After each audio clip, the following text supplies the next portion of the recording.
You've had a crash, you've called the cops, but they've said they're not coming. Believe it or not, this actually happens sometimes. Usually because you've had a crash in a parking lot or on private property, sometimes even because there's another sort of emergency that's taking up all of their resources.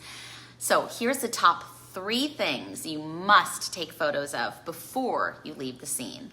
I'm Chelsea Lammy, a former insurance adjuster, a former insurance defense lawyer, and I've been representing the injured across Florida since 2008.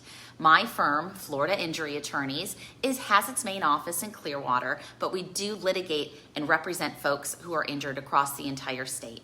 Follow us at Florida Injury Attorneys, that's attorneys with an S, on TikTok, Facebook, Instagram, and YouTube to get more great tips. So back to those 3 top tips. Make sure before you leave that you take 3 types of photos. Number 1, cars. Number 2, cards. Number 3, people. Let me explain. Number 1, cars. All cars involved. Every angle, front, back, left side, right side. You want to be able to clearly identify all of the cars that were involved. And if you happen to get a few photos of the scene, even better. 2, cards. This is the front and back of every person who's involved, whether a passenger or a driver, their driver's license, and of course, the driver's car insurance card.